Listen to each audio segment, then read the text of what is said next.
प्रिय उदय सिंह जी, बड़े दुख के साथ आपको ये सूचित करना पड़ रहा है कि हम अपने स्वास्थ्य संबंधित कारणों से आपके द्वारा प्रस्तावित राजपूत सभा में भाग नहीं ले पाए। राजपूताना की एकता के लिए आज जो आप प्रयास कर रहे हैं, उन प्रयासों के लिए आपको बूंदी की ओर से बहुत बहुत शुभकामनाएं। सम्मान सहित बूंदी नरेश। कोई आवश्यकता नहीं अन्य राजाओं के संदेश पढ़ने की। हम अच्छी तरह से जानते हैं राजपूत सभाओं में उन्होंने भी अपने संदेश में कोई मीठा बहाना लिखवा दिया होगा। आप लोग जाइए यहां से। रावत जी, हुक्म। दिल्ली से हमारे गुप्तचर ने शमशेर खान की किसी नई योजना का संदेश भेजा। अभी नहीं होगा। क्यों राजपूताने के राजाओं को सीमाओं पर बढ़ता संभावित खतरा दिखाई नहीं दे रहा है? क्यों उनमें से किसी को भी समझ में नहीं आ रहा है कि हमारे हाथ से समय फिसलता जा रहा है? अफगानी आक्रमण के बाद हम रत्ती भर सीख भी हासिल नहीं करना चाहते। है किसी के पास जवाब कि राजपूत राजा इतने हठी क्यों हो गए? है किसी के पास जवाब? क्यों हम विदेशी हमले से पहले एक नहीं हो पाते? क्यों हम लोग एक ऐसी ताकत नहीं बन पाते कि बड़े से बड़ा हमलावर हमारी मातृभूमि पर बुरी नजर डाले तो हम उसे चकनाचूर कर दें, उसे मसल के रख दें? उत्तर दीजिए हमें, क्यों हम सब एक नहीं हो पा रहे हैं? क्षमा करें राणा जी, किंतु इन राजपूत राजाओं को केवल एक ही बात एकजुट कर सकती है, और वो है द्विस्तरीय नेतृत्व। ही राणा जी, तभी राजपूत राजा अपने अपने राज्यों पर निरंकुश राज्य करते हुए सबसे शक्तिशाली और सबसे धनवान राज्य को अपना मुखिया स्वीकार करें। तो कौन है जो विरोध करता है? इस समय इन सभी राजपूत राजाओं को ऐसा लगता है कि मेवाड़ इन अफगानों के साथ एक लंबे संघर्ष के पश्चात निर्बल हो चुका है। उन्हें हमारी नियत पर तो भरोसा है, किंतु अब उन सभी राजाओं के मन में हमारे प्रति वो सम्मान नहीं है राणा जी, जिससे वो हमारे इन एकता के प्रयासों से सहमत होकर इस समस्त राजपूताने की एकता हेतु मेवाड़ का नेतृत्व स्वीकार कर सके। तो फिर ठीक है रावत जी, मेवाड़ उनको वही दिखाएगा जो वो देखना चाहते हैं।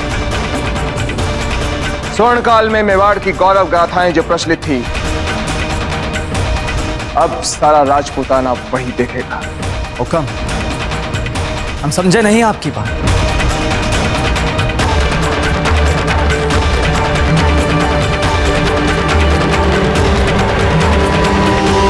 स्थान ग्रहण कीजिए।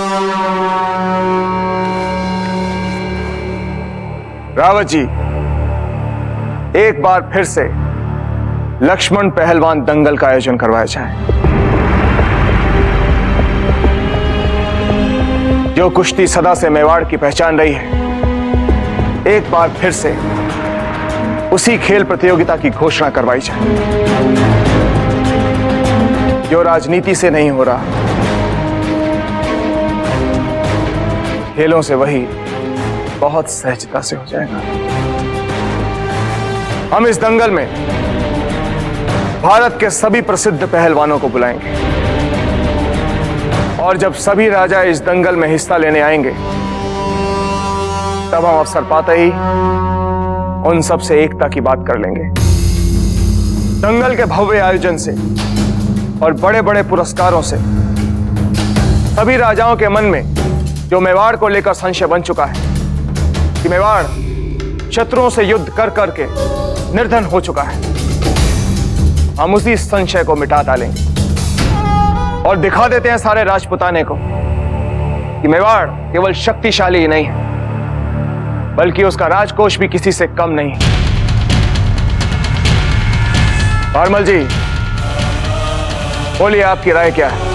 अन्नदाता, राजनीति और कूटनीति के हिसाब से आप जो भी कुछ कह रहे हैं वो सर्वश्रेष्ठ है, परंतु आपकी कल्पना के अनुसार यदि ऐसा आयोजन किया जाए तो राजकोष पर बोझ अधिक बढ़ सकता है। हुकुम। भारमल जी, हम आपकी चिंता और शंका को अच्छी तरह से समझते हैं। यदि इस खेल के आयोजन से हम सभी राजपूत राजाओं में एकता का उद्देश्य हासिल कर लेते हैं तो देश की सुरक्षा के लिए किया गया यह खर्च हमारी दृष्टि में इसका मूल्य बहुत कम है। हम राणा जी के इस प्रस्ताव से सहमत हैं। हम भी सहमत हैं। तो फिर हमें तत्काल सभी राजपूत राजाओं को राणा जी का यह संदेश भिजवा देंगे। शुभम शीघ्रम। हुकुम। मेवाड़ नरेश की जय हो। दूत आपके लिए आवश्यक सूचना लाया है अन्नदाता। हम उन्हें बाद में देखते हैं। पहले हम कुंवर प्रताप और अन्य राजकुमारों के गुरुकुल के पहले दिन के अनुभव को जानना चाहेंगे। अब हम चलते हैं। किंतु महाराज, वो संदेश दिल्ली से आया है।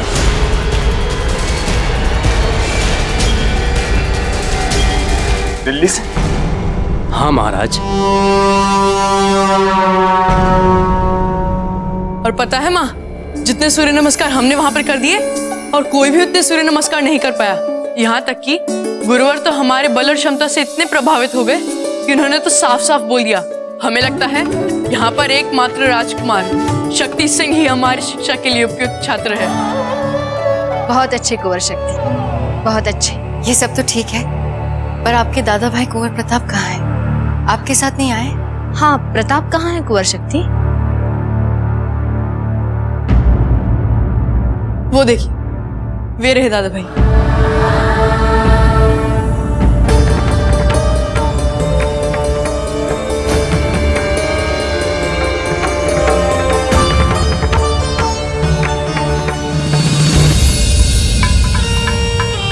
क्या हुआ कुंवर प्रताप? दादा भाई को तो गुरुकुल में पहले ही दिन दंड मिल गया गुरुवर से। सोम, अब हम ठीक है, आप जाइए।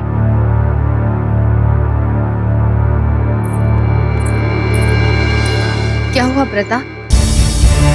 हम ठीक है रानी माँ, आप घबराइए मत। बस एक बार हम अपने कक्ष में जाकर स्नान कर ले, हम ठीक हो जाएंगे।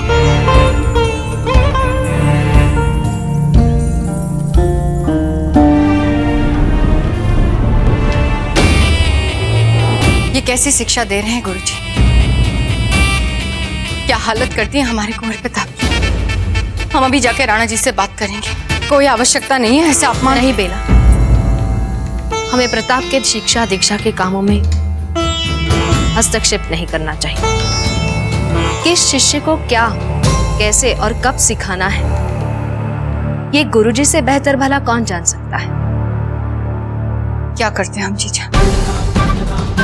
कुंवर प्रताप की ऐसी हालत देखकर हमारा तो कलेजा ही मुंह को आ गया। आप जैसा कठोर कलेजा नहीं है हमारा। कैसे कुंवर प्रताप ये अपमान सहन करेंगे? हमारे कलेजे को शक्ति भी कुंवर प्रताप से ही मिलती है। हम जानते हैं कुंवर प्रताप में क्षमता है सहन करने की। गुरुकुल की कठिनाइयां वे चुपचाप सह लेंगे।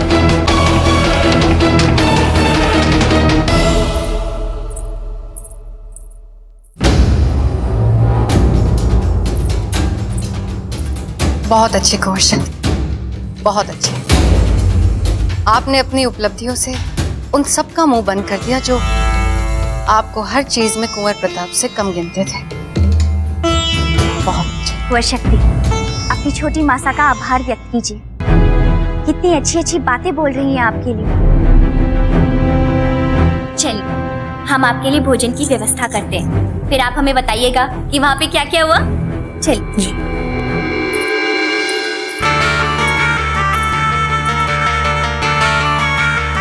महारानी जयवंता का जैसे जैसे अपने प्रताप को पक पक हारते देखकर मन उतरेगा, सपने टूटेंगे। उसी को देख देख कर हमारे कलेजे को ठंडक मिलेगी। आज महारानी जयवंता को बड़ा घमंड है ना प्रताप की सहन शक्ति पर। उन्हें पता भी नहीं है कि कैसे उसी प्रताप की सहन शक्ति को हम बड़े प्यार से समाप्त कर देंगे।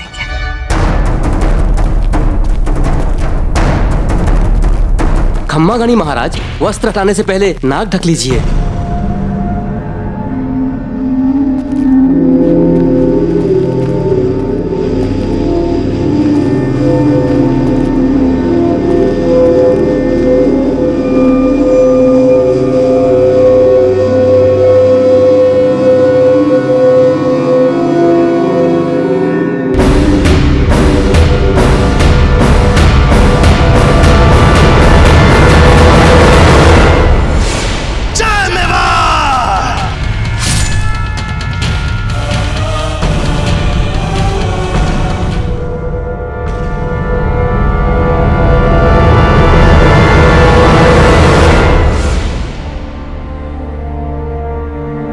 एकलिंग जी,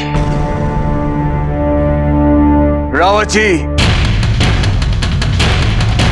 हमारे गुप्तचर का कटा हुआ सर भेजकर शम्स खान और शमशेर खान ने हमें चेतावनी दी है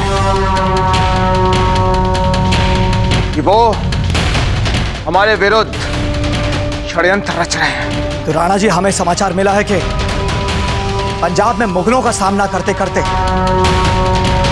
अफगानी शम्स खान और शमशेर खान की सेना बहुत कमजोर हो चुकी और इस समय हमारे साथ खुलकर बड़े पैमाने का युद्ध करने की स्थिति में नहीं है दिल्ली। इसी बात की तो चिंता हो रही है रावत जी। यदि उन्होंने युद्ध का संकेत नहीं भेजा, किस चीज का संकेत भेजा है? तो फिर यह उद्देश्य साफ होने तक हम राजमहल और राज परिवार के सभी सदस्यों की सुरक्षा दुगनी कर देंगे। बहुत जल्द ही उन्हें इस बात का अनुभव हो जाएगा। ये घृणित संदेश भेजकर उन्होंने बहुत बड़ी भूल की है। हुकुम, क्या आप अब भी कुश्ती की प्रतियोगिता रखना चाहेंगे? क्यों नहीं सूरतन सिंह जी, अब तो इसका आयोजन और अधिक भव्यता के साथ किया जाएगा। हमारे शत्रु एक बार फिर से भारत की सीमा पर अतिक्रमण करने के लिए तैयार है। फिर वो शत्रु चाहे मुगल हो या अफगानी, इससे पहले कि हमारे शत्रु हम पर आक्रमण करें, हम सभी राजपूत राजाओं को आपस में हाथ मिलाना होगा। यही इस समय की मांग है। रावत जी, हुक्म, सभी राजपूत राजाओं को इस कुश्ती दंगल का निमंत्रण भेज दिया जाए। अब ये प्रतियोगिता इसी नाग पंचमी को किया जाएगा। जी हुक्म।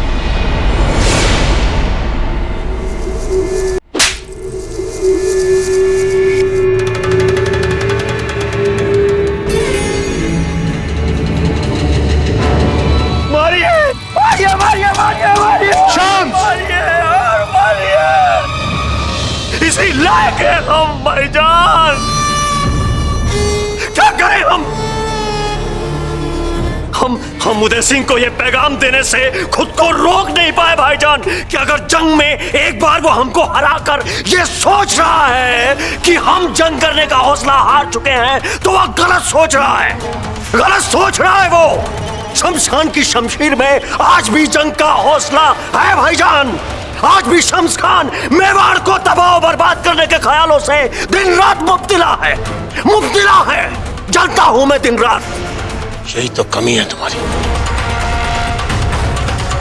कभी तुम दिमाग का इस्तेमाल नहीं करोगे, बस अपने इस खून के उबाल को चीख चीख कर उसकी नुमाइश करते रहोगे। दुश्मन को बार बार जगा करके अपनी मुसीबतें बढ़ाओगे। शम्स, कितनी बार तुम्हें कहा है कि कुछ भी करने से पहले सोचो, 1000 दफा सोचो, लेकिन सोचना तो तुम्हारे मिजाज में ही नहीं है। तुम्हें क्या लगता है कि हमारे दिल में यह ख्याल नहीं आया होगा कि उस जासूस का कटा हुआ सर उदय सिंह को भेजा जाए? जैसी शर्मनाक हार तुम्हारी हुई है, क्या हमारे दिल में वलवला नहीं उठता होगा उसका बदला लेने का? हम उस पर अचानक वार करना चाहते थे, लेकिन तुमने वो कटा सर भेजकर हमारी सारी कोशिशों पर पानी फेर दिया। अब वो तैयार हो जाएगा और मजबूत कर लेगा अपने इर्द गिर्द फौजों का घेरा। उदय सिंह दूसरे राजपूतों की तरह नहीं है। दूसरे राजपूत तो जैसे होते हैं वैसे ही दिखते हैं, लेकिन उदय सिंह किसी और ही मिट्टी का बना है। उससे लड़ना है तो ताकत कम और दिमाग का ज्यादा इस्तेमाल करना सीखो शम्स।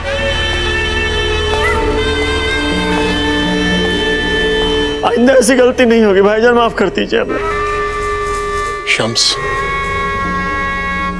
तुम्हारी इस बेवकूफी के बावजूद हमें एक बात अच्छी नजर आ रही है।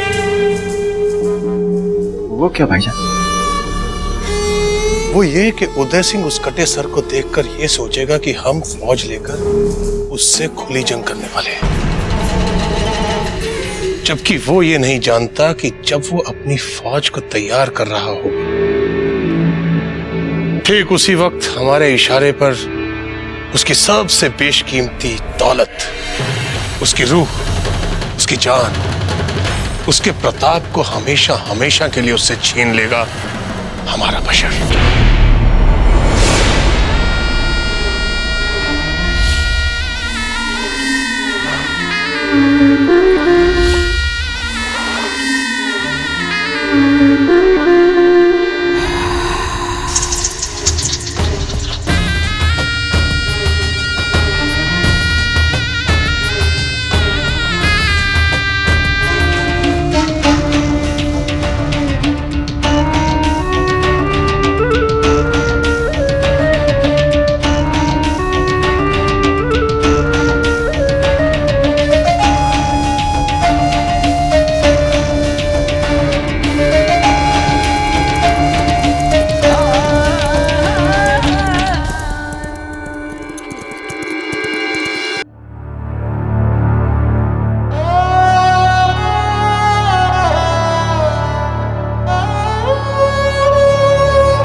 हमें आपकी ये बात समझ में नहीं आ रही। आप अपने उपचार के लिए राजवैद्य जी के पास क्यों नहीं जा रहे?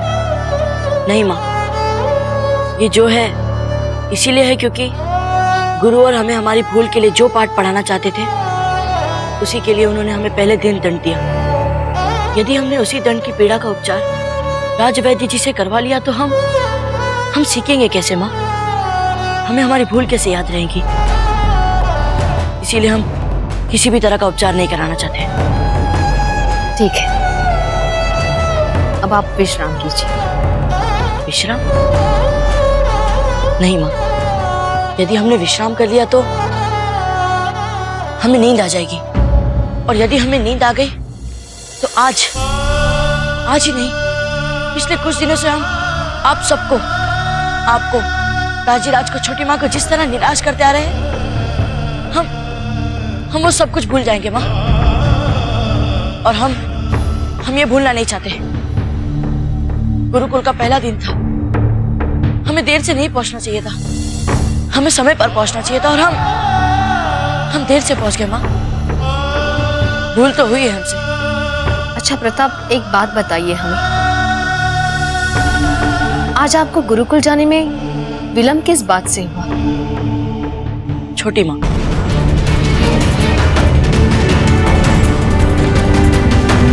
सब हमारी मूर्खता थी माँ।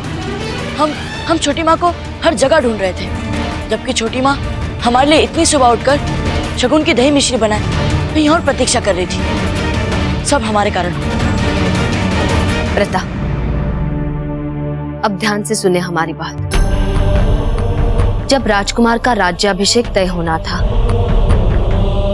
ठीक उस दिन से पहले वाली रात उन्हें 14 वर्षों का वनवास सुनाया गया था, और वन में जब 14 वर्ष पूरे हो रहे थे, एक शक्तिशाली राक्षस उस राजकुमार की पत्नी को कुटिया से उड़ाकर ले जाता है। पर वो राजकुमार हिम्मत नहीं हारता। वो वन में वानर सेना एकत्रित करता है, उस राक्षस से युद्ध लड़ता है, उससे जीतता है, और अपनी पत्नी को उस राक्षस के चंगुल से मुक्त करवाता है। रानी माँ, आप हमें ये राजा राम की कहानी सुना रही है ना? हाँ प्रताप, हम आपको आपके ही पूर्वज मर्यादा पुरुषोत्तम राजा राम की कथा याद दिला रहे हैं, जो कभी किसी परिस्थिति में दिग्भ्रमित नहीं हुए थे, जिन्होंने कभी किसी षड्यंत्र के आगे झुककर हार नहीं मानी थी। रावण जैसे राक्षस आज भी हमारे चारों ओर हैं, और हमें उनके सामने घुटने नहीं टेकने हैं। आपको बिना निराश हुए उनसे जीतना है, और आप जानते हैं प्रताप कि आप सक्षम हैं। आप हर युद्ध जीत सकते हैं। आप घबराइए मत, हम इतनी सरलता से हार नहीं मानेंगे। हम एकलिंग जी के आशीर्वाद से अथक प्रयास कर आने वाली सारी परीक्षाओं में उत्तीर्ण होकर दिखाएंगे।